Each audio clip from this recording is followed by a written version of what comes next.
Hello all welcome back to Yashasvi Vamshika cooking and tips channel. ఈ రోజు పెళ్లి రోజు పుట్టినరోజు జరుపుకుంటున్న వాళ్ళందరికీ కూడా హార్ట్ఫుల్ కంగ్రాచులేషన్స్ అండ్ మీరు happy returns of the day అండి. స్కిప్ చేయకుండా చూడడానికి అయితే ట్రై చేయండి. ఈ టిప్స్ తోటి మన పనులను సులువుగా చేసుకోవచ్చు, మన మనీని అయితే సేవ్ చేసుకోవచ్చు. ఏది మీకు బాగా నచ్చింది అనేది కామెంట్ బాక్స్లో కమెంట్ చేయండి. యూస్ఫుల్గా అనిపిస్తే మాత్రం మీ ఫ్రెండ్స్ అండ్ ఫ్యామిలీకి షేర్ చేయండి. లైక్ అయితే ఇవ్వడం అసలు మర్చిపోకండి. స్టిప్ని అయితే చూస్తుందామండి. ఇలాంటి బాటిల్స్ ఉంటాయి కదండి, వీటిని తాగేసిన తర్వాత వాటర్ అనేది అనవసరం అని చెప్పి పడేస్తూ ఉంటాం కదా. అయితే దీన్ని ఇప్పుడు యూజ్ ఎలా చేయాలో చూద్దామండి. చాకుని కొంచెం కనుక వేడి చేసామని అనుకోండి, మనం ఈజీగా కట్ చేసుకొని పై వరకే కావాలండి మనకి ఇప్పుడు. కాబట్టి పై వరకు అటు సైడ్ ఇటు సైడ్గా ఈ విధంగా చిన్న రంధ్రాలను అయితే చేసేసుకున్నానండి. దేనికి ఉపయోగిస్తామన్నా, మిషన్ కొత్తగా స్టిచ్చింగ్ ఎవరైనా స్టార్ట్ చేశారనుకో, దారం ఈ విధంగా స్టిచ్చింగ్ చేసేటప్పుడు ఆ పై దారం చిక్కులు పడుతూ ఉంటుంది. అండ్ అలానే ఒక వరుసలో రాదు కదండి. అట్ ద సేమ్ టైం పిల్లల్లో ఉన్న వాళ్ళు ఏంటంటే దారం ఊరికి తీసి పడేస్తూ ఉంటారు. అలా జరగకుండా ఉండాలంటే డబల్ టైప్ ప్లాస్టర్ పెట్టేసి ఈ విధంగా బాటిల్ కనుక పెట్టేసేసి ఆ చిన్న రంధ్రాలు చేసాం కదండి పైన, దానిలో నుంచి కనుక బయటికి దారం లాగాము అనుకోండి, మనకు ఒక లైన్లో వస్తూ ఉంటుంది. చిక్కు అనేది పడదు. పిల్లలు కూడా దీని దారాన్ని తీసి బయట వేయడం జరగదు. చాలా బాగా వర్క్ అవుతుందండి ఈ టిప్. ఎవరికైనా దారం పదే చిక్కులు పడుతున్న వాళ్ళు ఈ టిప్ ట్రైన్ మీకు ఖచ్చితంగా వర్క్ అవుతుంది. నెక్స్ట్ టిప్ వచ్చేసి పిల్లలకు ఉపయోగపడే సూపర్ యూస్ఫుల్ టిప్ని అయితే తీసుకొచ్చేసానండి. అయిపోయిన మ్యాచ్ బాక్స్ని తీసుకొని లోపల బాక్స్ ఉంటుంది కదండి, ఈ విధంగా మార్క్ చేసిన ప్రకారం అయితే కట్ చేసుకున్నాండి, చిన్న బాక్స్ లాగా అయితే.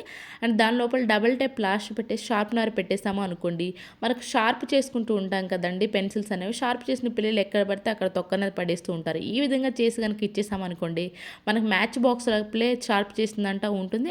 అండ్ మనకి బయట డస్ట్ అయితే పడకుండా అయితే ఉంటుంది. అండ్ పిల్లలకు కూడా కొంచెం ఎక్సైట్మెంట్గా అయితే ఉంటుంది. ఐ హోప్ ఈ టిప్ కూడా నచ్చిందని మీకు యూస్ఫుల్గా అనిపిస్తే మాత్రం ప్లీజ్ ఒక లైక్ ఇచ్చి సపోర్ట్ చేయండి. నెక్స్ట్ టిప్ వచ్చేసి మళ్ళీ మిషన్కి సంబంధించి సూపర్ యూస్ఫుల్ టిప్ని అయితే తీసుకొచ్చేసానండి. కొత్తగా స్టిచ్చింగ్ కనుక స్టార్ట్ చేశారని ఈ విధంగా ఫోల్డ్ చేసి కుట్టడం అనేది ఉంటుంది కదండి.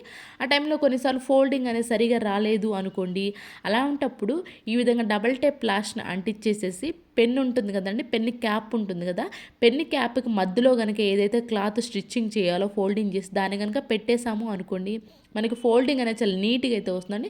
కొన్నిసార్లు ఎంత బాగా మనకి స్టిచ్చింగ్ వచ్చినా కానీ ఆ ఫోల్డింగ్ అనేది మధ్యలోకి రాదు కదండి. అలాంటి వాళ్ళు ఎవరైనా ఉన్నారంటే కూడా ఈ విధంగా ట్రై చేశారనుకోండి, ఫోల్డింగ్ చాలా నీట్గా అయితే ఉంటుందండి. అండ్ అలానే మనకి కొత్తగా స్టిచ్చింగ్ స్టార్ట్ చేసిన వాళ్ళు కూడా ఇది ఖచ్చితంగా అయితే వర్క్ అవుతుంది. ఐ హోప్ టిప్ కూడా నచ్చిందని అనుకుంటున్నాను. నెక్స్ట్ టిప్ వచ్చేసి కొన్నిసార్లు స్విచ్ బోర్డ్ ఇలాగే వస్తుంది కదండి, ఫ్యాన్ స్విచ్ అంటూ స్పెషల్గా లేకుండా ఉంటుంది.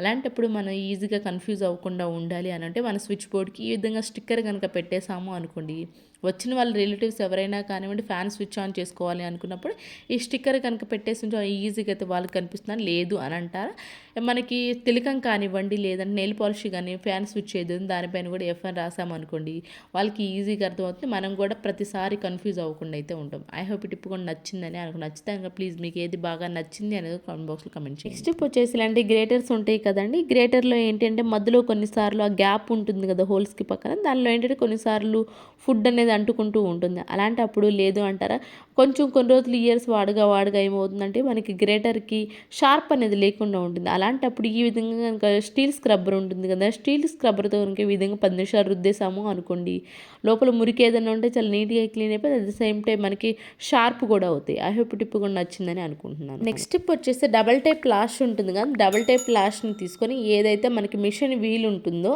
ఆ వీల్ కనుక అంటించేసామనుకోండి, దీనికి మళ్ళీ శాండ్ పేపర్ ఉంటుంది కదండి, శాండ్ పేపర్ను కూడా ఈ విధంగా సన్నగా కట్ చేసేసి ఎక్కడైతే మనం డబల్ టేప్ ప్లాస్టర్ వేసేసామో దానిపైన వేసేసామో అనుకోండి, మనకేంటి చాకులు కానివ్వండి లేదంటే సిజర్స్ కానివ్వండి, కొన్నిసార్లు మిషన్ కత్తెరలు ఉంటాయి కదండి, అవి కూడా కొన్నిసార్లు ఏమవుతుందంటే షార్ప్ అనేది ఉండదు. అలాంటప్పుడు ఇంట్లోనే మనం షార్ప్ చేసుకోవాలి అని అనుకుంటే మాత్రం ఈ విధంగా శాండ్ పేపర్ ఉంది అనుకోండి, వీల్కి పెట్టేసేసి మనకి ఈజీగా అయితే చాకులు కానివ్వండి కత్తెరలు కానివ్వండి ఇంట్లోనే షార్ప్ చేసుకోవచ్చు. నెక్స్ట్ టిప్ వచ్చేసి ఈ చలికాలంలో ఏంటంటే బట్టలు మనం ఎంతసేపు బయట ఆరబెట్టినా కానివ్వండి కొంచెం చల్లగా ఉన్నట్లు అనిపిస్తూ ఉంటాయి కదండి, అలాంటప్పుడు మనం తీసుకొచ్చి వెంటనే కబోర్డ్లో కనుక పెట్టేసాము అనుకోండి, మన కబోర్డ్ కూడా కొంచెం స్మెల్ అనేది వస్తూ ఉంటుంది. అలా జరగకుండా ఉండాలి అని అనుకుంటే మాత్రం కాటన్ క్లాత్లో కానివ్వండి లేదు అంటారు ఇలాంటిది బ్లాంకెట్ ఏదైనా ఉంది అనుకోండి చిన్నది, దీనిలో కనుక చుట్టేసి ఆ బట్టల్ని 1 గంట 2 గంటల పాటు అలానే వదిలేసాము అనుకోండి, ఆ చల్లగా ఉన్న బట్టలైన చల్లదనం అయితే లేకుండా అయితే ఉంటే మన బట్టలు కూడా బ్యాడ్ స్మెల్ అయితే లేకుండా అయితే ఉంటాయి. ఐ హోప్ టిప్ కూడా నచ్చిందని. ఇలాంటి టిప్స్ మన ఛానల్లో బోల్డ్ అయితే ఉన్నాయండి.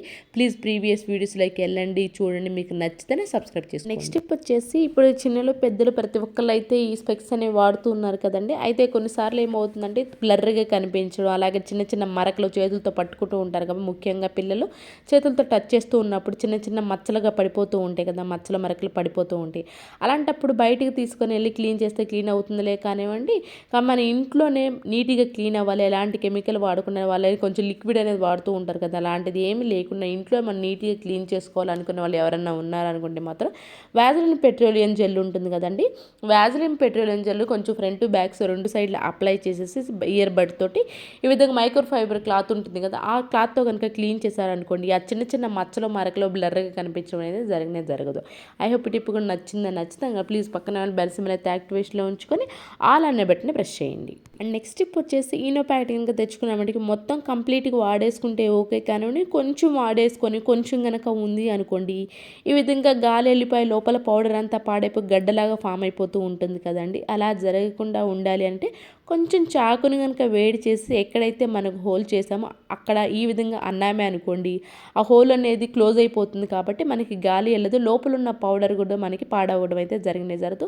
మళ్ళీ మనకు అవసరమైనప్పుడు ఈజీగా అయితే కట్ చేసుకొని వాడుకోవచ్చు. చూపిస్తున్నాను చూడండి, కొంచెం కూడా పౌడర్ అని కింద పట్లే. ఎప్పుడైనా సరే ఈ విధంగా పౌడర్ మిగిలినప్పుడు ఇలా ట్రై చేయండి. నెక్స్ట్ టిప్ వచ్చేసి గ్రీన్ స్క్రబ్బర్ ఉంటుంది కదండి, గ్రీన్ స్క్రబ్బర్ని ఈ విధంగా చిన్న రోల్ ఏదైనా ఉంది అనుకోండి, దాని అడుగుని కనుక పెట్టేసుకున్నాము, దీని లోపల అంటే మన అల్లం వెల్లుల్లి పేస్ట్ లేదంటే ఏదైనా చిన్న పచ్చళ్ళ దంచుకునేప్పుడు అడుగున ఏది పెట్టకుండా దంచుకున్నామే అనుకోండి, సౌండ్ అనేది వస్తూ ఉంటుందండి.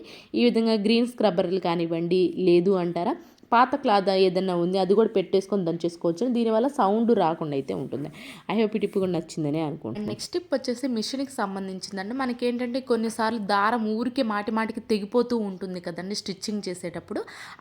అప్పుడు మనం ఏం చేస్తామంటే ఒక పాత క్లాత్ ఏదైనా ఉంది అనుకోండి, పాత క్లాత్ పైన స్టీల్ స్క్రబ్బర్ అంటే అతి కొత్త స్టీల్ స్క్రబ్బర్, అస్సలు వాడని స్టీల్ స్క్రబ్బర్ మాత్రమే యూజ్ చేయాలండి. ఇక్కడ స్టీల్ స్క్రబ్బర్ ఈ పాత క్లాత్ పైన పెట్టేసేసి మనం కనుక ఒక్కసారి అండి చాలా స్లోగా స్టిచ్చింగ్ చేయాలని, ఫాస్ట్గా మనం క్లాత్ పైన కుట్టినట్లు కాకుండా స్లోగా కనుక మనం దీనిపైన స్టీల్ స్క్రబ్బర్ పైన స్టిచ్చింగ్ చేసామనుకోండి, దారం తెగడం ఉండదండి. అట్ ద సేమ్ టైం మనకి సూది ఏంటంటే కొంచెం మొద్దుబారినట్లు అనిపిస్తుంది కదా, ఆ టైంలో కూడా మనకి రిపీటెడ్గా దారం కట్ అవుతూ ఉంటుంది కదండి. అలా అయినా చేసుకోవచ్చు అండి. అట్ ద సేమ్ టైం మనకి సూది షార్ప్ అవుతుంది, దారం అని కూడా తెగకుండా అయితే ఉంటుంది. ఎవరికన్నా రిపీటెడ్గా దారం తెగుతున్నప్పుడు ఈ టిప్ని అయితే ట్రై చేయండి. నెక్స్ట్ టిప్ వచ్చేసి బాటిల్ ఉంటుంది కదండి, బాటిల్ పైన ఈ విధంగా కొంచెం కట్ చేసాం అనుకోండి, మన స్టీల్ స్క్రబ్బర్ కానివ్వండి లేదంటే గ్రీన్ స్క్రబ్బర్ కానివ్వండి, మన సోప్ బాక్స్లో వేసాము అనుకోండి, సోప్ అంతా మన స్క్రబ్బర్స్కి అంటుతూ ఉంటుంది, మన సోప్ కూడా ఎక్కువ అరిగిపోతూ ఉంటుంది.